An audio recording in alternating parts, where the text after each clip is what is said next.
All right, hello again. So in this video, we're going to go over CSS Transforms and Transitions. Two words that have the first 5 letters I just figured out. Who cares? Nobody cares, right? Okay, so what we're going to do is go through some of the CSS Transforms and Transitions. There's 2D transforms, which are 2-dimensional ones, and we'll do some that kind of work on hover and things like that. There's 3D transforms, which it's kind of fake 3D, I guess, because we're in a 2D environment in this century right now, anyway. And then we're going to do some transitions, which are little animations that'll do kind of stuff like this. Yeah, that's the fun part, actually. So there are more 2D transforms and 3D transforms and things like that. You can look that up. Just look up CSS Transforms. But we're going to do a little bit of it now just to give you a little taste of it. So I gave you this file, hopefully.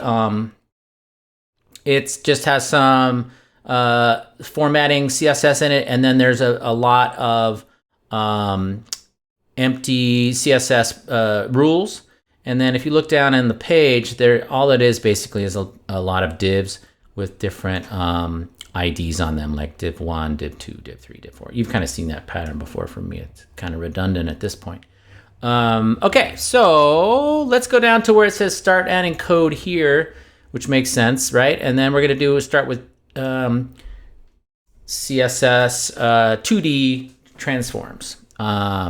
So on div number 1, that is going to be transform. We're going to put in transform, which is the property we're going to use a lot. So it's transform and then translate, which sounds weird, but transforms translate.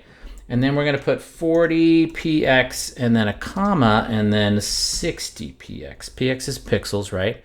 So what actually happened? You're like, what happened? So translate is just a different way to say move, basically. So what happened is the div 1, which is this guy right here, moved 40 pixels to the right or from the left and 60 pixels from the top. So if I comment that out with my command or control / right? Oops, I have the wrong file open. Let me go live here. There we go. Let me comment that out again, or uncomment it. So there it moved. There, that works now. I was in the wrong file, which has probably happened to you guys before. Let me close some of these so I don't get confused again. So I've got transform, translate. It's going to move 40 pixels to the right or 40 pixels from the left, if you want to think of it that way, and then 60 pixels from the top.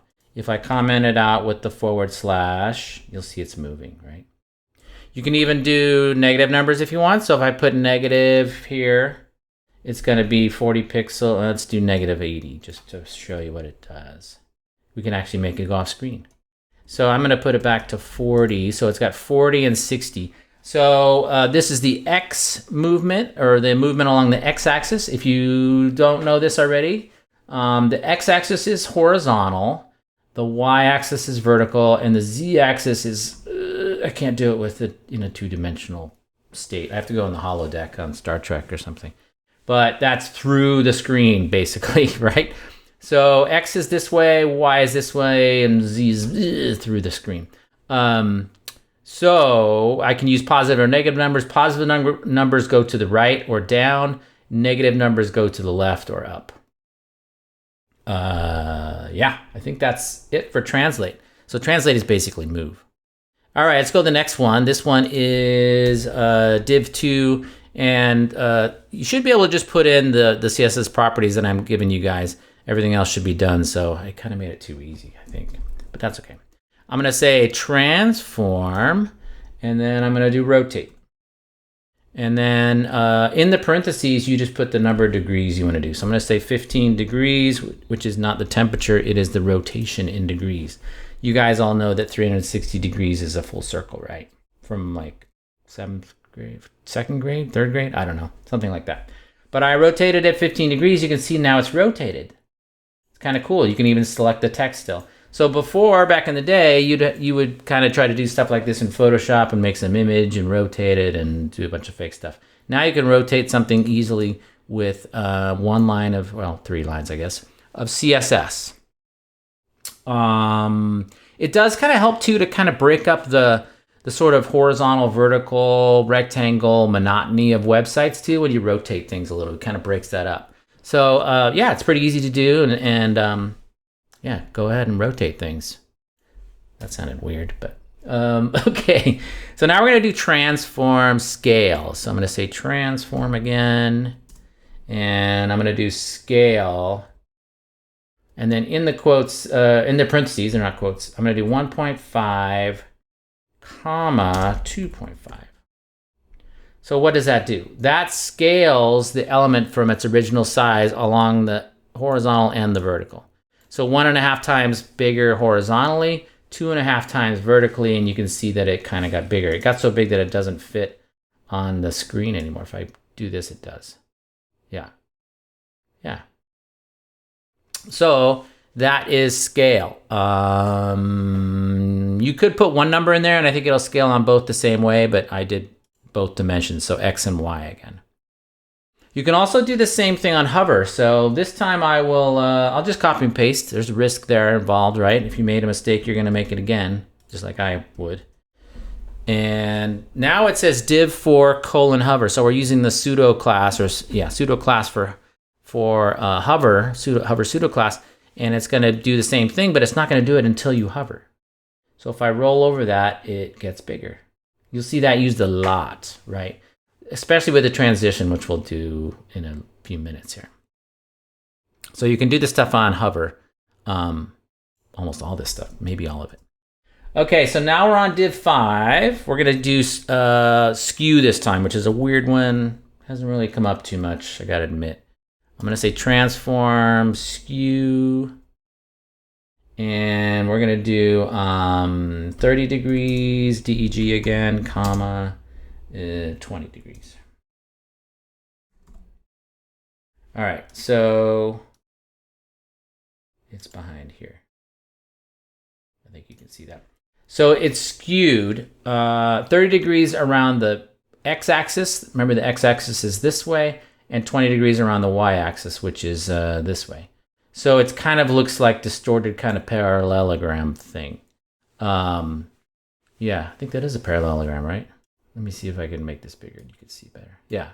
So it kind of distorts it, right? That's what skew does. Like I said, it doesn't come up a whole lot for some reason, but you can do that. There you go. So now we're going to move to 3D transforms, even though we are on a 2-dimensional screen here, right? It's not I'm not in the future yet. I'm not using some goggles or anything to do 3D. That would be kind of cool. But these are 3D transforms. They can look like 2D depending on what you're doing, but let's just do it anyway, just to see. So we're going to do transform this time, and we're going to say rotate, and we're going to put a capital X. So rotate X, and then in parentheses, you're going to put 60 degrees, or DEG. So now we rotated around the x-axis. The x-axis is this guy, right? Horizontal. So what happened? It looks kind of squished, but really what's happening is it's rotating. I like to think of it as kind of you're cooking a rotisserie turkey, or maybe a huge, well, some of you guys are vegetarians. You're cooking something on a rotisserie something, and you're rotating it over a fire, although fire isn't allowed anymore, right? But you're cooking it, right? And it's rotating this way. So it's kind of spinning that way. I can't really show you on a 2D thing, but that's what it's doing. That's why it looks squished, right? Because it's rotated that way. Let's do the next one. This is rotating on the y-axis. You can probably figure out what this is going to look like. I will do the copy and paste, which is risky for me and you, but we'll just do it anyway. I'm going to say transform, rotate, and change this to a y. So this one is x. That's the only difference, really, that we're doing on this one. Rotating on an X there for the rotating around the X-axis, rotating around a Y, so you do have to change that Y there. Other than that, we left it the same. Now it looks squished horizontally, right? Why does it look squished horizontally? Because it's rotating around the vertical axis, so it's kind of spinning around this way. I'm trying to show you that, but maybe that doesn't make sense too much. But that is rotating around the Y-axis. All right, so now we're on to what I think is kind of the fun part, the CSS transitions part. So you can sort of animate, well, it is animating, these properties over time. So that's kind of like, it's one way to do CSS animation, There is animation as well and lots of ways to do that, but this is a simple and cool way to kind of add a little bit of movement to your pages and sites. So go down to div number 8 if you're not there already, and we're going to put in 4 things. We're going to say transition property, and it is going to be width. So first you say what you're going to transition, and I'm not sure why this is indented weirdly, but maybe I can fix it. Transition property width, and then we're going to say transition duration, which you can probably figure that out. What that is, 1s. So that's how long the transition is going to take. 1s is 1 second. And then we're going to say transition timing function, which is a long thing to type, but you don't have to type it all. And we're going to say ease. And I'll show you all the timing functions in a second after we see how this thing works. And then we'll say transition duration, or sorry, delay. We already did duration. And we're going to do 1s again, just 1 second. So we say, and what we need to do, what you need to notice is when you do a transition, you set the initial, you set the transition sort of timing stuff in the original state of the object. And then on the hover, you change the property values. So we're only animating width or transitioning width. And then here is, we're saying that we're going to transition the width. It's going to take 1 second to happen. It's going to use the ease timing function, which I'll show you. And then it's going to be delayed for 1 second too. So here under div 8 hover, all we have to do is change the width. If we don't change it, nothing will happen, right? So we change it in the hover state. People call it the hover state, which is a good band name, actually, hover state. Yeah, I'm going to use that. So div 8 hover, and then width 300 pixels, and then what happens? Let's go down here. It's this red guy, right? Oh, check it out. So I roll over. It waits for 1 second because there's a 1 second delay. Then it animates to the new width, which is 300. We put 300 there. And then I take it off, and it goes backwards, actually, which it does that automatically. That's pretty cool. Even the text reflows in there, right? That's pretty neat. So, did I just say neat? Sorry. That's it. So, what am I forgetting? I was going to show you the timing functions. That's right. Here's the timing functions. So these are the different, it's sort of like a speed ramp if you've ever done any animation like After Effects or anything like that. It's the acceleration and deceleration of the transition. So if you do linear, it's the same speed the whole time. Probably not going to use that one a whole lot because it's not very realistic, right? If you know anything about physics, which everybody does, knows a ton of physics, right? You can't accelerate a car from 0 to 60 in no time, right? It goes, and that's what happens with linear. It immediately goes to full speed. Not even with the plaid option on a Tesla Model S, whatever it's called, right? Or ludicrous speed or whatever, right? So linear is not used a whole lot because it's not realistic as far as animation goes. Here's ease, so you can see ease. It speeds up and then it slows down. Much more realistic. Ease in means it starts slow and then speeds up to the end. And then ease out means the opposite, right? It starts out fast and then slows down. I always think these are kind of backwards. Ease in sounds to me like it should ease into the second state, but it kind of doesn't. Yeah, I would say this should be ease out and this should be ease in, but oh well. And then ease in and out looks like that. It looks a lot like ease, and it has a slightly different ramp, I think. But it's hard to tell the difference. I'm not going to lie to you. I don't know if you guys can see the difference, but anyway. So you can use any of those you want. There may be more too, maybe. But yeah, those are the ones that people usually use. All right. So that was number 8. So like I said, that was the transition. The 4 things that were the property, the duration. Oh, we're going to do the shorthand property. Sorry. Then we're going to use the CSS shorthand property, which has the property, the duration, the timing function, and the delay in order. So you don't have to do 4 lines is basically what I'm saying. You can do 1 line and be a little shorter. And we're also going to use on this one, we're going to use the all keyword. A lot of stuff on this one. So we're animating this guy right here. So on image, we're going to say transition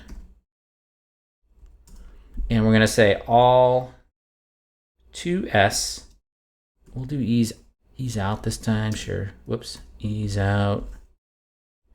And 0.5s, which is 0.5 seconds.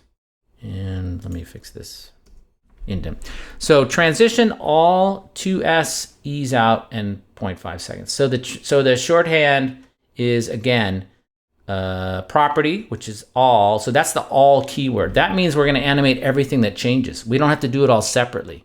Remember way back like 30 minutes ago, we animated the width and we said what we're going to animate? All means we're going to animate everything that changes. So anything that changes from here, the regular state to the hover state, is going to get the same settings. We'll do a variation in a second here. But okay, so let's see how this works. Let's go to image hover, and we'll put the width is 200 pixels and the height is 100 pixels. You math whizzes out there, oh no, 200. I'm not a math whiz. You math whizzes, we're just making it twice as big, twice as wide, and twice as high. So that's all you have to put. So here's our original state is 100 by 100, and then here's our hover state 200 by 200. It's gonna animate both of these over 2 seconds using the ease out timing function, which we looked at, and there's gonna be a half-second delay. So now when I roll over that guy, oh, cool, huh?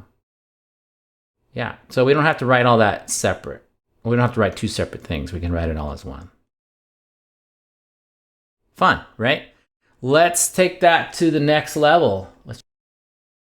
Oh, sorry, I had to interrupt myself there for a second. So we're taking this to the next level by doing two properties with different settings, different timing settings. So underneath opacity here, so we've got this div here, and you can see it's kind of transparent, right? It has opacity 0.3. So if you haven't seen this before, which I hope you have, opacity is kind of the opposite of transparency. So it's how opaque something is, how solid it is. So 0.3 means it's kind of like 30% there and 70% not. That's why I say it's the opposite of transparency, right? So we're going to transition that and the color both. So you'll see this as we do it. So let's go ahead and put transition, and then we're going to put opacity, and then a space, 0.3s, space ease, space 0.5s. And then we put a comma. The comma is very important. So that means we're going to transition two different properties with different settings. So we're going to do background dash color, and 1 second, 1s, ease, sorry, that's on the next line now. It could all be in the same line. And then 1s for the delay. I think that is right, yes. So transition, opacity, 0.3 seconds, ease is the timing function, 0.5 second delay. Background color, 1 second is the duration, ease is the timing function, and 1 second delay. So under div9 hover, we have to set the new values, right? So we're going to say opacity 1.0, which means solid. And then we're going to do background color. And let's do CCC. That's the shorthand for CCCCCC. Well, let's just do CCC. Let's just do it this way. Okay. So let's see what happens. Let's see if it works. So I'm going to roll over this. Oh, that's pretty neat. So there's different timing on both, right? I don't know if you guys could see that. You can see it on your own, right? But I roll over. There's a little delay, and then it changes to solid. And then after that, it fades to the gray. And then when I roll off, it does the opposite. So roll on, animates to solid, animates to gray, roll off, animates to transparent, animates back to green. Pretty cool, huh? I think it's cool. You guys are like, no, it's not cool. I think it's cool. Okay, so last one. You guys are happy about that, probably. So we're on div 10. So we're gonna do a crazy kind of rotation thing. So we're gonna add transform rotate Y. So rotate capital Y. Remember, it's a capital Y. And then in parentheses, we're going to put 0 degrees, DEG. And you're like, nothing happened. Well, yeah, you'll see why in a second. And then we're going to do transition, use the all keyword again, and 2 seconds and ease. And there's no delay on this one, so we just left it off. Let me fix this again. The weird indents. It's making it weird for me. And then on div 10 hover, so we've got transform rotate Y 0, which doesn't look any different, right? Because it's spun all the way around. So it looks the same as we started, right? Or it's not really showing anything. And then transition, we're going to transition everything that we animate over 2 seconds and using ease. So now on div 10 hover, we're going to change the background color. So let's go background color. And did I put background? Oh, let's change this to background dash color because I just want to make sure that's the same. So background dash color here, make sure you change that to background dash color. This is background dash color. They have to match. Well, that's what we're animating. And then we're going to do FF0000, which is red. And then we're going to do color. That's the text color or the foreground color. And we're going to do CCFF00. And then the last thing is transform again. Transform, rotate Y. And I'm going to make sure you put the Y in there. I took the suggestion, but you have to have the Y in there because we have the Y here. And then we're going to put 360 DEG. So we've got background color of red, color of this beautiful green, and then transform rotate Y 300. I have 306 degrees. 360 degrees. Sorry about the little transposition there. I'm doing everything with transitions and transposition. So div 10 hover, right? So let's see what happens. Stop talking about it. What? How fun is that? So what's going on? We're transitioning the background color from this color to this color. We're transitioning the text color from white to this greeny thing. And then we're rotating from 0 degrees to 360. That's why we had to have the 0 in there, because if it was started at 360, there wouldn't be anything to see, right? It's got to go from 0 to 360. And if you guys remember like 2nd grade or 5th grade math or whatever, that's a full circle. So it's spinning around the y-axis. Remember, the y-axis is vertical. Let's zoom in here so we can see the fun up close. So if I rotate, it rotates, changes the text color, changes the background color, and it spins 360 degrees along the y-axis, which is this way. You can actually make it freak out if you do this. Don't do that. You'll cause somebody to have a seizure probably. Even the cool part is, look at that. When you I don't know if you guys can see that when it goes backwards, the text is reversed. It's like you're looking through it from the back. Fun. I think it's fun. All right, I think that is it for this one. So hopefully that was a nice little introduction to CSS Transforms and Transitions. Like I said, there are more transforms. There's more things you can do with transitions too, but that's the gist of it. So I hope that helped with that, and I will talk to you again later.